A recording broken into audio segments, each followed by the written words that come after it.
Good Thing. So joining us in the Good Thing studio, and if you look over at supertalk.fm/watch, you'll see I'm not alone. I got Major Johnny Poulos, the Director of Public Affairs Division with the Mississippi Highway Patrol, and Chris Howard. He's the Mississippi's Executive Director for the Mississippi Department of Rehab. So welcome, guys. Thank you for having us. Yeah, thank you so much. We are here to talk about the PROM. Please return on Monday. It's the 4th year of this partnership, which means it's doing something good if it's continuing to happen each and every year.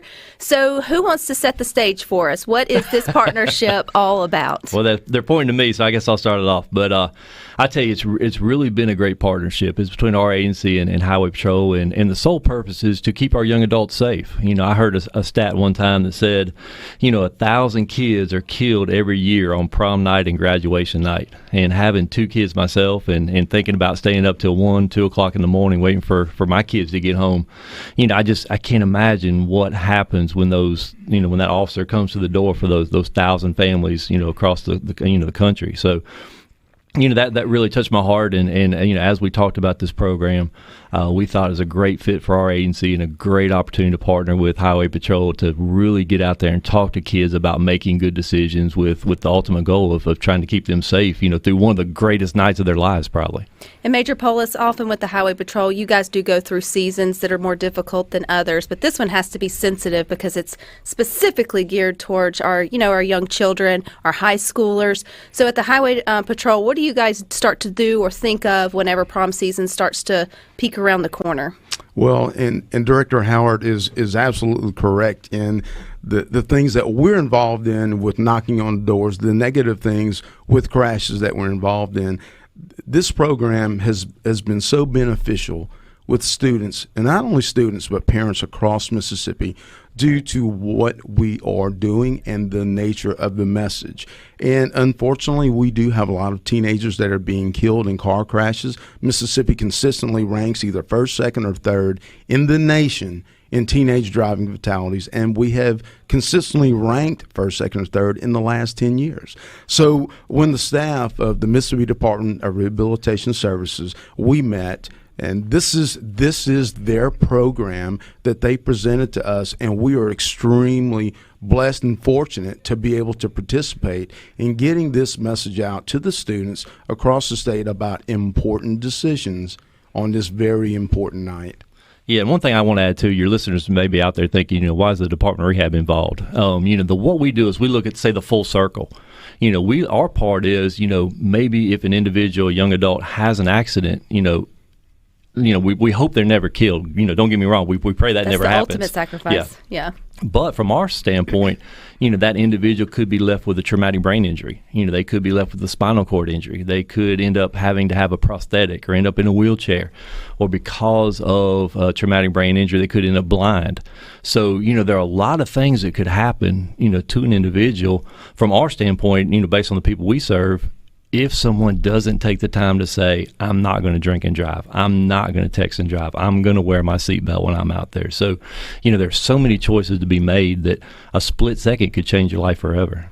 And, parents listening to Good Things, they already hope that their kids are smart enough not to sort of make these choices, right?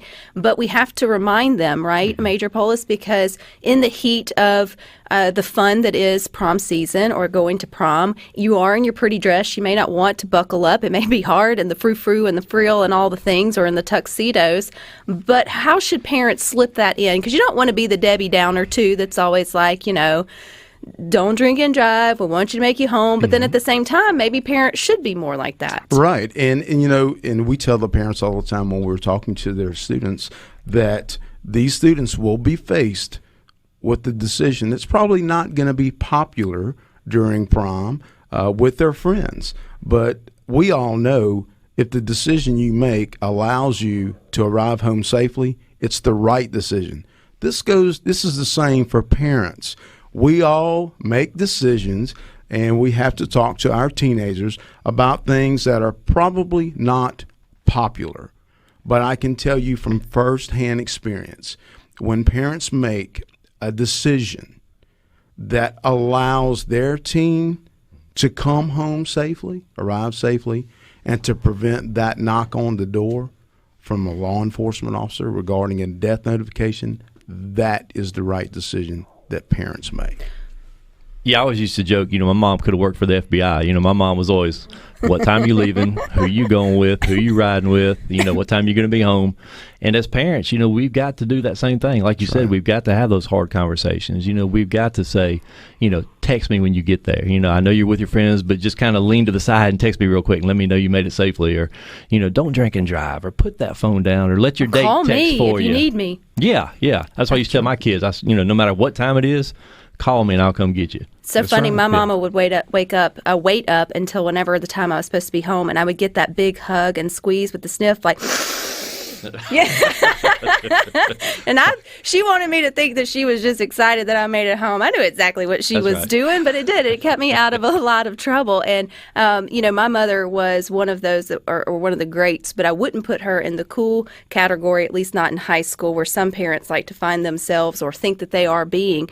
So Major Poulos, maybe the unpopular discussion to have with parents who think that the after party is better at their house, where it's safe and where they're not driving and they're still underage. I mean, those are choices that the parents are going to have to live with too, right? And that happens all the time. Unfortunately, we tend to think if we have our teenagers under our roof, that we can control what happens with it. That doesn't mean it's right. And especially when you have other teenagers that are under your roof that you're responsible for, that you're legally responsible for. And a lot of parents might not know what their teenager, where they're at, or what they're being subjected to. So, we've all been in that conversation about, are you going to be your child's friend, or are you going to be your child's parent? And I think it's a matter of opinion. Maybe you can do both, but we were asking you to be more of a parent. I go back to some parents never get a second chance, Rebecca.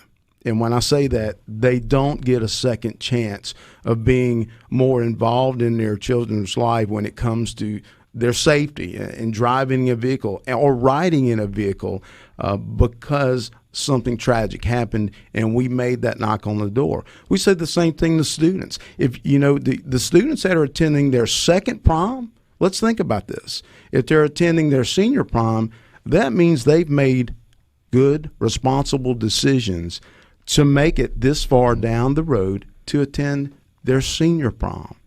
And the parents need to take, credit for that too, and they need to feel good. They helped their teenagers make those responsible decisions as well. And that's all we're asking for. Tom in Carthage says, I've had that knock at my door. God bless you for what you do. I'm sure that was a very hard text to send, but I applaud his courage for doing that, because there are parents who do get those knocks on the door by the highway patrol, and it's the worst, it's the worst news ever. It's not always due to the fact that they were drinking or it's prom night, but it is a heightened sense where everyone's going to be excited. They're going to be less likely to really be focused on the rules of the road. And Chris, you brought up a good point, reminding people why the Department of Rehab is part of this prom promise, please return on Monday, because we don't want anyone to die, but we also don't want anyone to live with an unforeseen disability due to a car wreck or some other injury.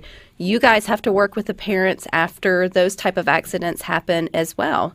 And how would they respond to making those right choices? Yeah, I mean, when traffic accidents are the leading cause of spinal cord and head injuries, according to the Department of Health. So, it's really talking to those parents, like we were saying, it's talking to your parents, sitting down with your kids, and just, really, driving home the fact of don't text and drive, don't drink and drive. Let me know where you're going. I'll come get you if you need me to. Because, again, one split second, one time looking down at that phone, could result in something that'll change your life forever. And it's really scary.